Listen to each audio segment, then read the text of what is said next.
Hello readers, I'm Amy and I'm your nonfiction feminist. Today we are finally going to be talking about The Wishing Well, Volume 1. This is written by Christopher Ruiz. These are stories that he has been working on since childhood in some cases. Very excited to finally be able to take time to dedicate to his writing and get some stories out there and see what people think. I had the very great pleasure of designing the book for Ruiz. I've been wanting to get into book cover design. I think it would be so cool to influence what books people pick up. So I am behind the font choices. I designed the cover and picked the photography that we were going to use. I did illustrations that are appearing throughout the book. I even got to do the interior formatting, and I will get into all of the design choices and the design process in a later video. My next video is going to be a Q&A with the author, but first I am going to talk about what this book contains. Rather than doing a straight review, which would obviously be very biased because I very much had a hand in the visuals of this book, and I got to beta read the stories. I've got my own copy of this now. I am actually going to tell the story of The Wishing Well through books that I think will help you get a sense of the styling and themes of these stories. This is a collection of 9 short stories. They range from flash fiction to novelette. They contain psychological horror, there's speculative fiction, there's creature feature, a little bit of body horror even. I think there's a story in here for everyone. And The Wishing Well itself is a bar. This bar and its bartender look different to every single patron that goes in. Sometimes it's a gay bar, sometimes it's a dive bar, sometimes it's a bartender who completely ignores you, and sometimes it's one that gives you the creeps. But each story is following a patron of the bar as they go and make a wish at the Wishing Well. Now, being horror, I'm sure you know where this is going. This book is very much about making a deal with the devil and being careful what you wish for. The first book that I want to talk about here to kind of give readers an idea of what these stories are like is going to be based on the writing style. Ruiz's writing style is very distinct. He's very eloquent. He's very purposeful with how he chooses his words. I think that makes a lot of sense considering he's such a fan of the Romantic era of music and literature. He listens to a lot of Mozart and Beethoven, and he really fell in love with the writing of Mary Shelley in Frankenstein. And much like Shelley, Ruiz is really about showing the audience rather than telling the audience. You don't necessarily get all of the answers to things, but as we know from storytelling, particularly in horror, the less you see of the monster, the more terrifying it is. I also want to talk a little bit about Needful Things. Needful Things by Stephen King is very much a deal with the devil story.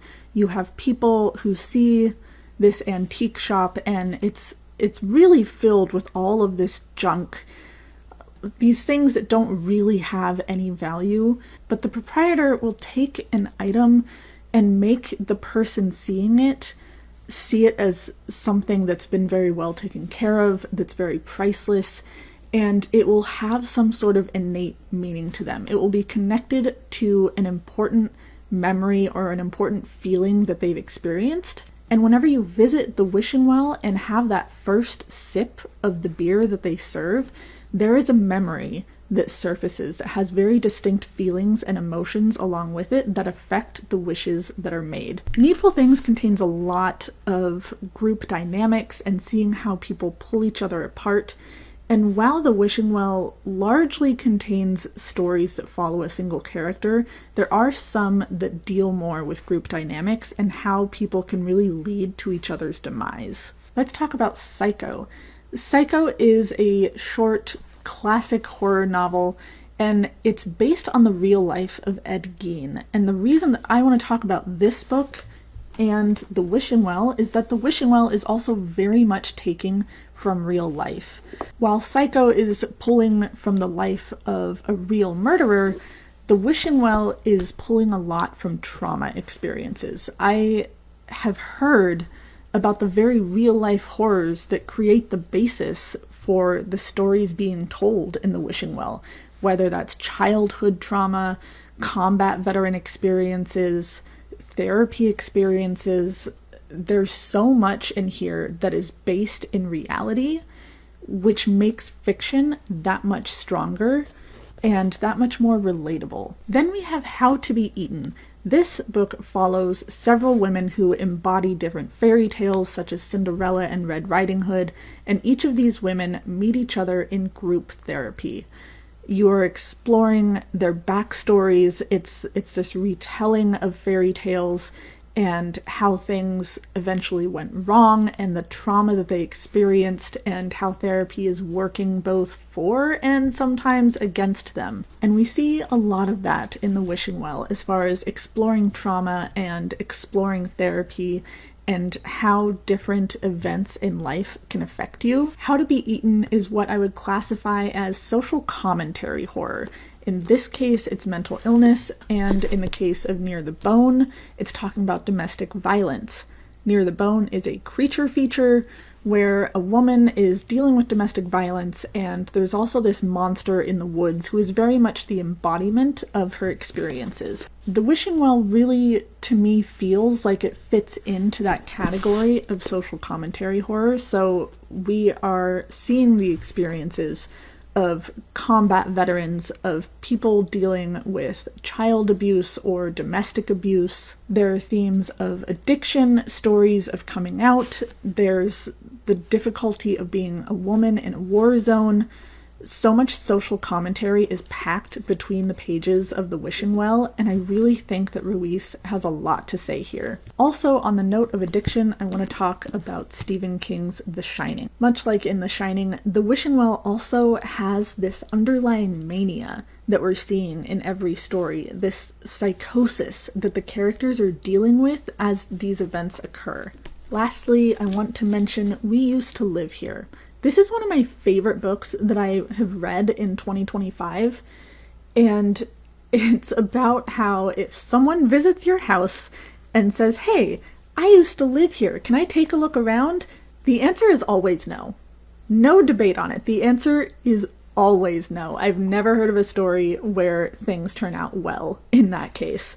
And in this one, you have someone who answers the door to a family who says, "Hey, we used to live here," and they come in, and she can't ever get them to leave, and weird things start happening. This is a book that I read as an audiobook, and I read it almost entirely in one sitting because it immediately starts off feeling tense, and that tension just never lets go. Each story really grips you, has you on your toes. You're thinking, what could possibly happen next? Where in the world is this going? And We Used to Live Here is also, it's very mysterious. There's this sense that this terrible thing is happening, but you still don't really understand it. It's something is here that doesn't belong, that isn't quite right. And again, I think that's a running theme with The Wishing Well. There's all of these elements that aren't right, that are just a little off, that really adds to the horror. If you've read any of these books, if they've ever caught your interest, you like what they have to say, you like the way in which they say it, it has a vibe or a theme that you really click with, I think you'll enjoy The Wishing Well. Signed books will be available on the website that I will link down below as of Monday, October 27th. The book releases on Amazon on October 26th. It will be available as an ebook, paperback, and hardcover.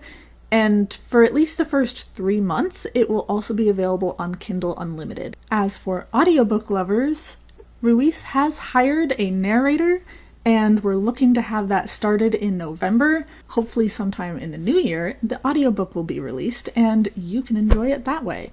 So please mark your calendars for October 26th to read The Wishing Well. I promise it's going to be great. Bye, friends.